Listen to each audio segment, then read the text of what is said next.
Welcome back to the deep dive. I've really been looking forward to this one because we are doing something a little different today. Yeah, we definitely are. Usually we take a really broad topic, a concept or a movement, and tear it apart. But today we are opening a very specific time capsule. Right. And it's a time capsule that I think a lot of people think they know. But once you actually dust it off and look inside, it's infinitely more complicated than the memory suggests. Totally. So we are looking at a stack of production logs, ratings data, critical reviews from the mid-'80s, and some really fascinating retrospective interviews. Mm-hmm.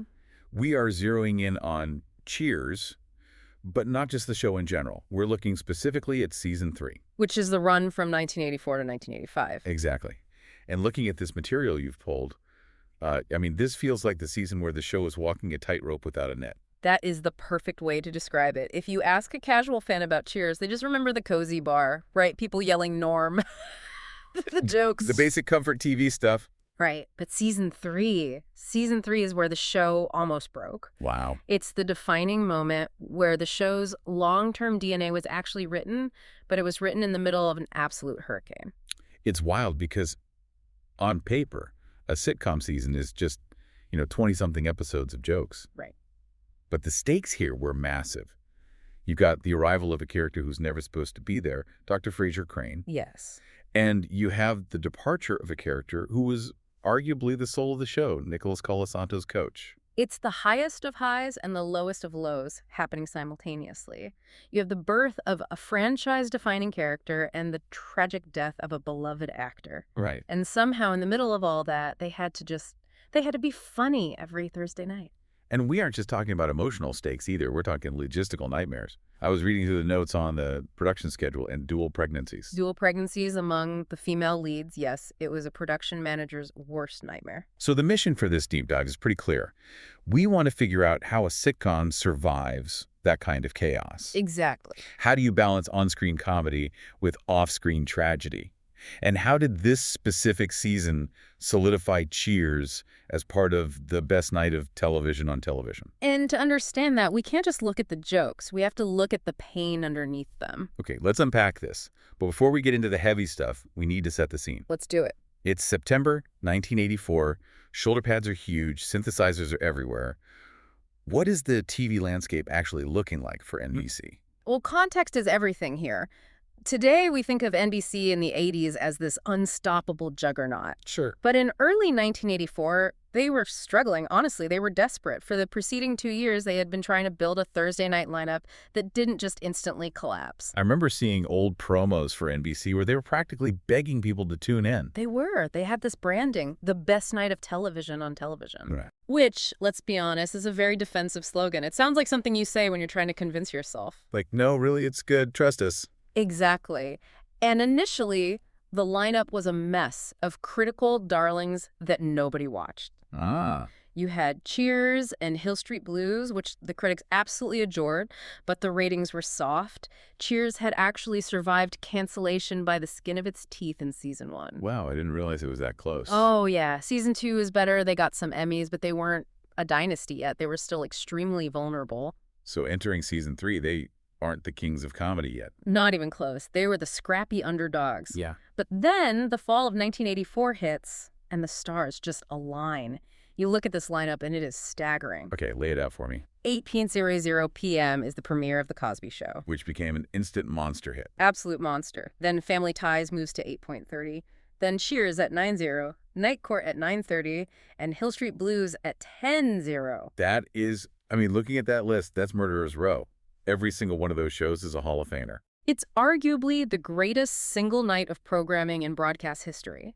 But Cheers had a very specific job to do in that lineup. They had to hold the audience. From Cosby and Family Ties. Right, because they were up against Simon and Simon on CBS. Oh man, I totally forgot about Simon and Simon. A lot of people have, but at the time, it was a ratings vacuum. It was a very popular, easy-to-watch detective show. Right. And ABC had shows like Glitter, which, granted, nobody remembers, but the competition was real. Cheers had to prove it wasn't just a critic's pet.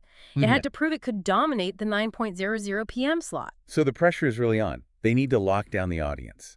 And naturally, the best way to do that is to introduce a character that everyone absolutely hates. Yes.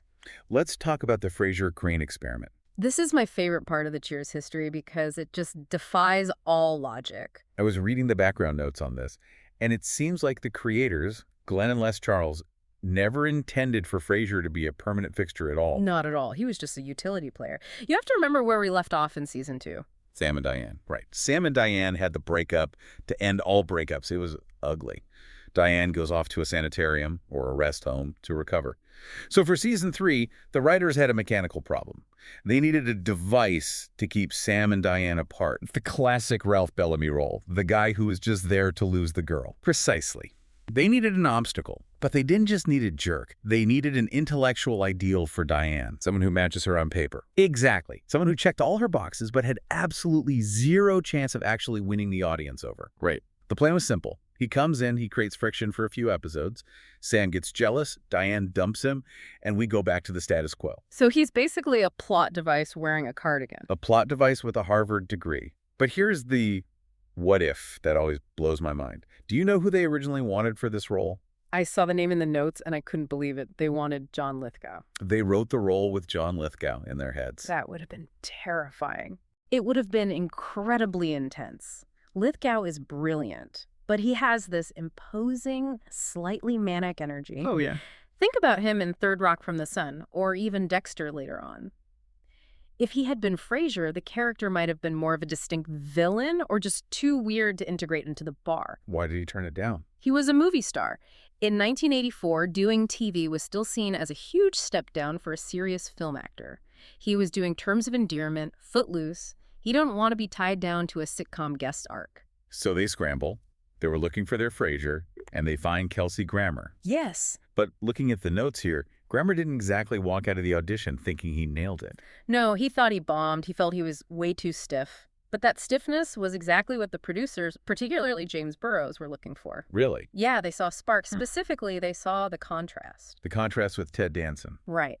Cheers is built entirely on class conflict. Sam Malone is the ex-athlete, recovering alcoholic, street-smart, working-class hero. Frasier Crane is the complete antithesis. Right, he's rich. He's upper crust. He speaks in complete, flowery paragraphs. He drinks sherry. He's the guy who corrects your grammar in a bar fight. He's the guy who brings a chess set to a poker game.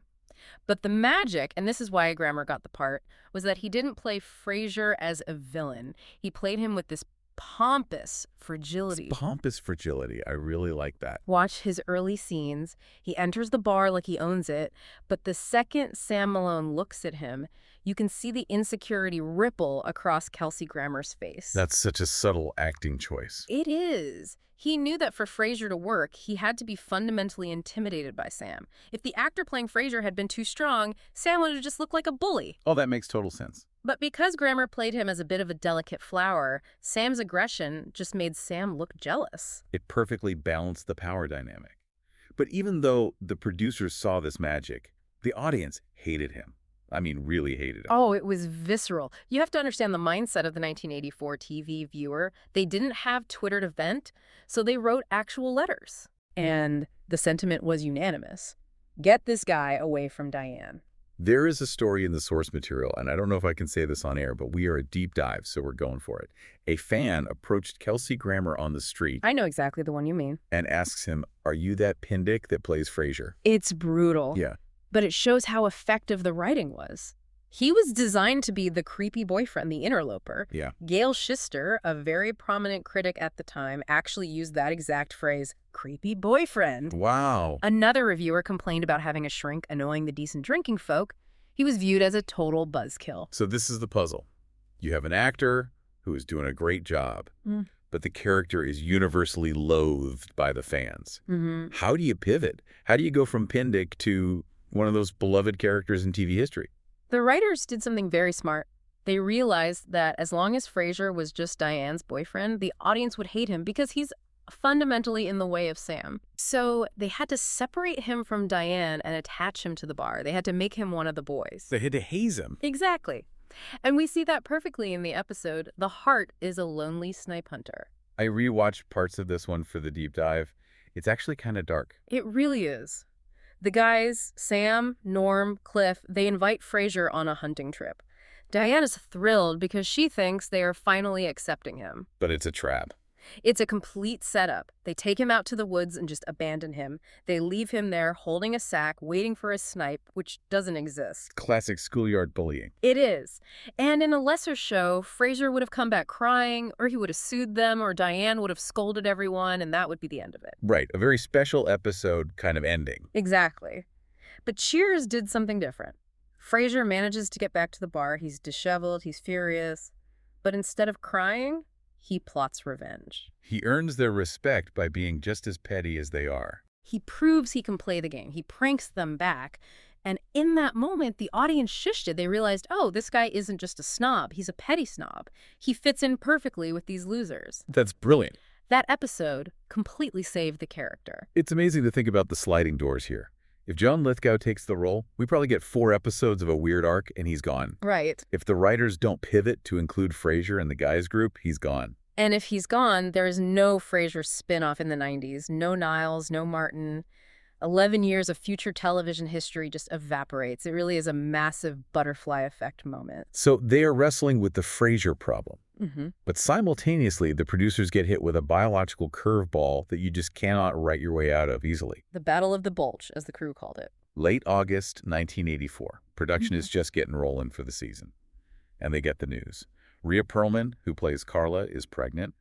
And Shelley Long, who plays Diane, is pregnant. Both due in March 1985. It's a statistical improbability. And for a show that relies so heavily on physical comedy and romantic tension, this is a disaster. It's a logistical nightmare. Today, with CGI, maybe you could fix it, or you just do a shorter season. But in 1984, you had to deliver 25 episodes. You couldn't just stop. And the way they handled it for the 2 actresses was completely different, which I think speaks volumes about the characters themselves. It really does. With Rhea Perlman, it was almost a gift from the sitcom gods. Carla Tortelli is defined by her fertility and her completely chaotic family life. Right, she already has a ton of kids. She already has 4 kids she can barely control.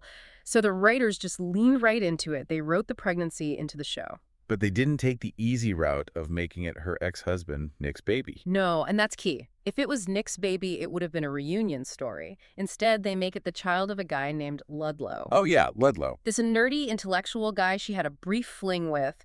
It added a whole new layer of comedy to her misery. It fit her arc perfectly. But with Diane, it's a completely different story. Diane Chambers is the romantic lead. She is the pristine intellectual goddess that Sam is pining after. And she's in a new relationship with Frasier, but the tension with Sam is the main hook of the entire series. If Diane gets pregnant, the show just stops. The audience immediately asks, whose is it? Exactly. If it's Frasier's, the Sam and Diane dream is dead.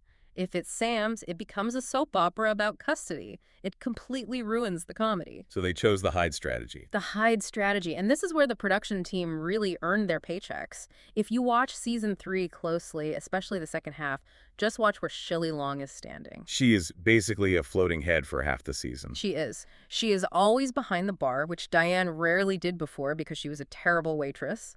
She is standing behind oversized potted plants. She is carrying massive stacks of towels. It's so funny when you notice it. There is one scene where she is holding a tray of drinks that is positioned suspiciously high right in front of her stomach. It becomes almost like a game of where's the baby bump.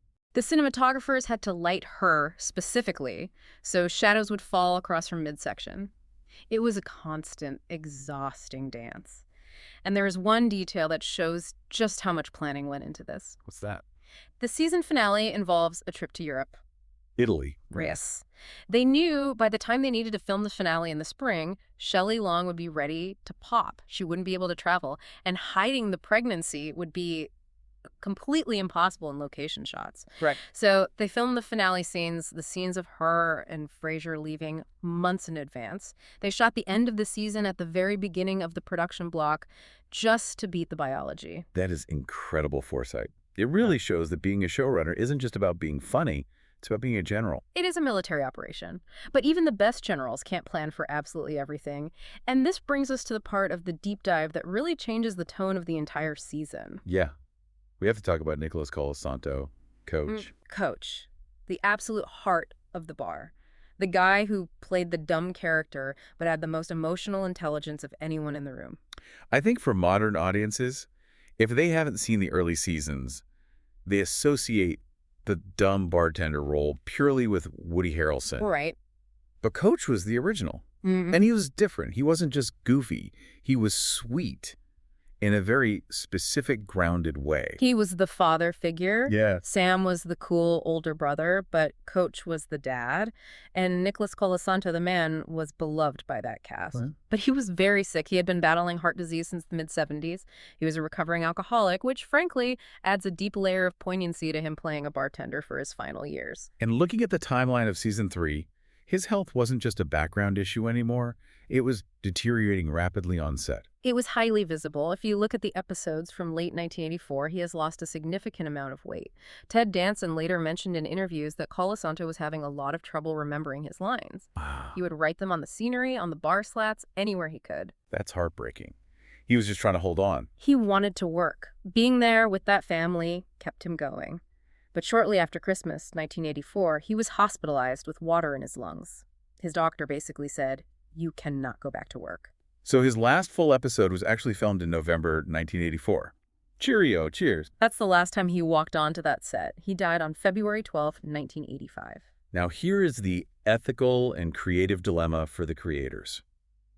The show is still in production. You have episodes to write, film, and air. You have a character who is gone, but you haven't written him out yet because you were hoping he'd come back. How did they handle the Coach-sized hole in the show? Honestly, awkwardly. And I don't blame them at all, but it's really rough to watch in retrospect. The writers had to invent excuses for why Coach wasn't there. The visiting the sister excuse. Right. Coach is in Duluth visiting his sister. Coach is in Vermont getting his driver's license. Coach is at a family reunion. There's one joke where they say he's at a family reunion, but for the wrong family. Which is a classic Coach joke. It's very funny in isolation. But knowing that the actor was literally dying or already dead when that line aired, it feels very different now. Yeah, it changes the whole context. And critics at the time, and especially retrospective reviewers from places like DVD Verdict, have pointed this out. They felt these explanations were really forced. They felt unnatural to the viewer. It robbed the audience of the chance to mourn, didn't it? It did. Because the character was just away, the other characters couldn't be sad. They had to be annoyed or completely indifferent to his absence. So you have this ghostly disconnect where the audience knows something is terribly wrong, but the show is pretending everything is totally fine. But they made a very specific decision regarding the future of the role. They decided not to recast him. And that, I think, is the most important decision in the history of the show. In the 60s, on a show like Bewitched or My Three Sons, if an actor got sick or left, they'd just swap in a new guy, meet the new coach, same as the old coach. Put a Red Sox cap on a different old guy and just hope nobody notices. Exactly. But the Cheers team knew that Coach was Nicholas Colasanto. You couldn't replicate that warmth. They realized they had to retire the character entirely. Right. They didn't do it formally until the season 4 premiere, which addresses the death directly, but the decision was made in season 3. Yeah. We are not replacing Nick. There is one detail about the season 3 finale, Rescue Me, that gives me absolute chills every time I read about it. Coach appears in the cold open. It is one of the most haunting moments in sitcom history. Nicholas Colasanto had already passed away when that finale aired. Yeah. The producers were editing the episode, and they found a piece of discarded footage, an outtake, essentially, from an earlier episode where Coach is just polishing a glass or saying a very quick line. Yeah, they put it in. They inserted it as the very first thing you see. It has absolutely nothing to do with the plot of the finale. It's just, Coach, one last time. It was a silent tribute. A way for the creators to say goodbye and to let Coach say goodbye, even if the character didn't know it was the end. That is incredibly heavy. But it also speaks to the profound love they had for him. It wasn't just a business to them. No, and I think that grief, that backstage reality, seeped into the tone of the show. Season 3 is funny, yes, but it is also much darker. It deals with loss and addiction in a way that feels very mature. Well, let's transition to that narrative arc. We've talked about the behind-the-scenes tragedy, but on screen, the story of Sam and Diane was taking a pretty dark turn, too. Season 3 doesn't start with a joke. It starts with a relapse. The premiere is titled Rebound, and it is genuinely startling. We find out that after the breakup with Diane, Sam fell completely off the wagon. He's drinking again. He's drinking, and he's engaging in this frantic, self-destructive womanizing. The bar has gone through a carousel of waitresses. It's absolute chaos. Why did the writers choose to go there? Usually sitcoms just hit the reset button. Sam is the cool bartender. You don't want him to be a sloppy drunk. Because Cheers actually respected its character's flaws. Sam's alcoholism wasn't just a backstory gimmick. It was his central, ongoing struggle. By showing him relapse, they raised the stakes. It proved that without Diane, or at least without the stability she represented, he spirals. And Diane isn't doing much better. I mean, she's in a sanitarium. Exactly. She's institutionalized herself because she's so intensely neurotic about the breakup. So you have these two fundamentally broken people.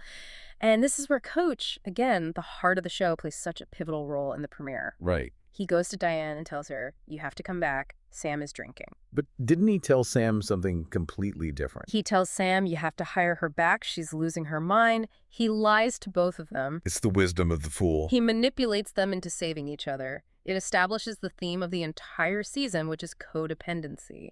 They drive each other crazy, but they keep each other sane. So Diane returns to the bar, but now we have the triangle. She's with Frasier. And the season becomes this torture chamber of near misses. It's agonizingly good TV. The episode I Call Your Name is the absolute peak of this. Oh man, this one is painful. Frasier comes to Sam, his bartender, his ostensible friend, for professional/personal advice. He says, I have this patient. She's troubled. She keeps calling out an ex-lover's name in bed. And Sam, being the total narcissist that he is. He cracks the code instantly. He realizes the patient is Diane, and the name she's screaming is Sam. The look on Ted Danson's face when he realizes that. It's pure, unadulterated victory. It is. It feeds his massive ego, but it also confirms to the audience that the flame isn't out. Diane is physically with Frasier, but subconsciously, she's still fully with Sam. Yeah. But when Sam confronts her about it, does she admit it? No. Yeah. She doubles down. She clings to Frasier even harder because Frasier represents health and Sam represents sickness. Which leads us directly to the grand finale, the European cliffhanger. The stakes get raised immensely. Frasier gets an offer to go to the University of Bologna in Italy. He asks Diane to marry him and come along. And she says yes. She says yes. And this sets up the massive climax in Rescue Me. Sam hears the news. And we get this incredible sequence where Sam daydreams. It's the classic Hollywood ending, right? Basically, The Graduate. Sam runs to the church, bursts through the doors, yells, "Stop the wedding." He sweeps her off her feet. It's exactly what the audience wants to happen. But then, snap, we're right back in the bar. Reality crashes in. He hasn't moved an inch. But he realizes, oh my God, I actually want to do that. So he rushes to the airport. He buys a ticket to Italy. He is going to stop her. And here's the twist. The gift of the Magi twist that just hurts so good. Diane calls the bar. She is in Italy with Frasier, but she is having massive second thoughts. She calls Sam. She wants him to tell her to come home. She wants him to stop her. But Sam isn't there. He's on a plane to find her. So she gets the answering machine. She hears his voice saying, "I'm not here right now," and she hangs up. And she stays with Frasier. They cross in the night. It is a brutal, brilliant piece of writing. If they had connected, if Sam had actually picked up the phone, the show might have ended right there. Or they would have been a stable couple in season 4. Right. But that missed connection kept the engine running. It preserved the romantic tension for another entire year. It's masterclass writing. But, we've focused so much on the big three, Sam, Diane, Frasier, and Coach. But season 3 is also where the supporting cast really stopped being background decoration and started becoming main characters in their own right. Absolutely. The B-plots in season 3 are essential because with Coach dying and the main trio locked in this intense drama, the show needed other outlets for comedy and humanity. Let's talk about Cliff Clavin. Up until this season, Cliff is mostly just the annoying guy at the end of the bar. He's a trivia machine. But in Fairy Tales Can Come True, we see something totally different. This is the costume party episode. Cliff dresses up as Ponce de Leon. Which is such a perfectly Cliff choice. It's obscure, it's historical, and absolutely nobody gets it. But he meets a woman at the party dressed as Tinkerbell. And because he's wearing a mask, and because she is, he drops the whole Cliff Clavin act. He stops spouting facts. He becomes charming. He's vulnerable. He's terrified that once the mask comes off, she won't like the real him. It's a classic Cyrano story. But it humanized Cliff. It showed that his bluster, his annoying know-it-all attitude, is just a shield. Yeah. He's a deeply lonely guy who uses trivia facts to keep people at a safe distance. When he finally reveals himself and she likes him anyway, it's a huge win for the character. It made the audience actually root for him, not just laugh at him. And then there is Norm. We usually think of Norm as the happiest guy in the bar. He has his beer, he has his spot. But season 3 digs into his darker side too. The Executive's Executioner is a great episode for this.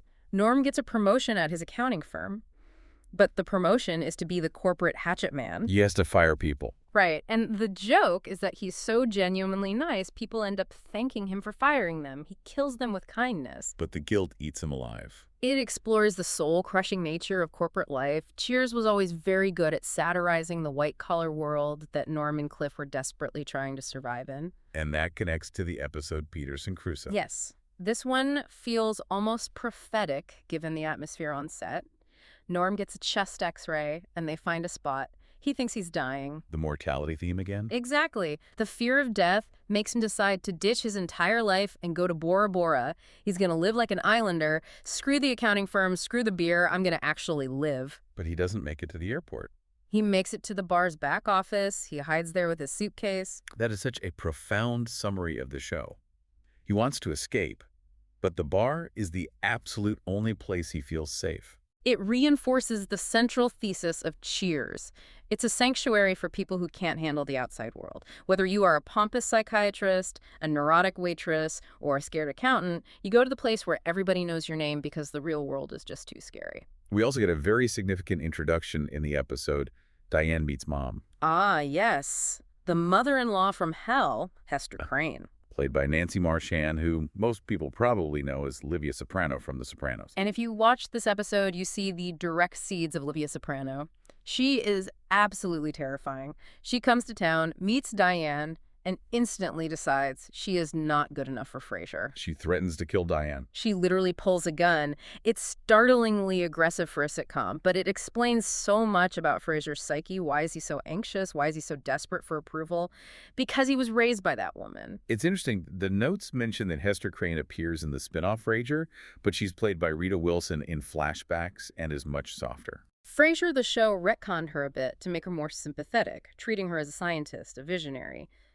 But in Cheers Season 3, she is a straight-up monster. It's a great example of how characters organically evolve over decades. So we've looked at the creative struggles, the casting pivots, the tragedies, and the character arcs.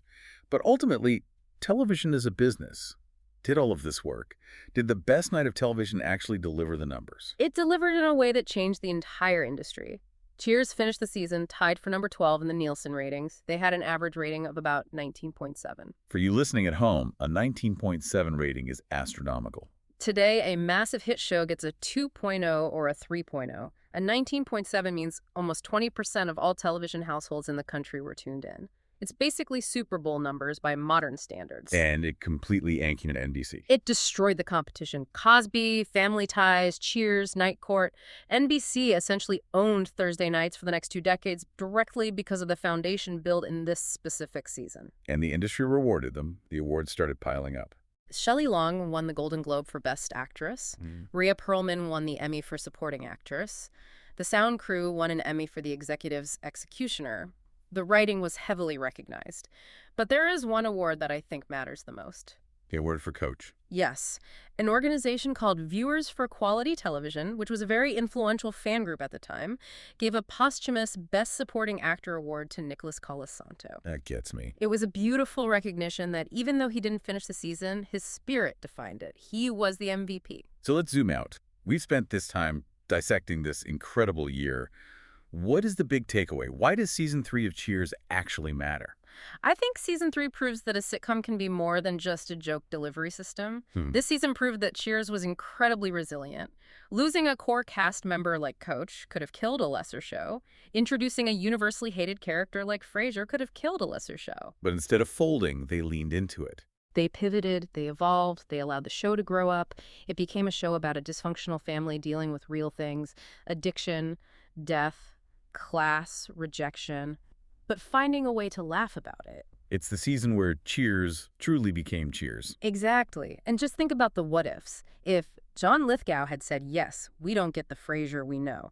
If the producers had decided to recast Coach the lookalike, we never get Woody Boyd in Season 4, the naive farm boy who brings a totally new energy to the bar. It's a season of sliding doors.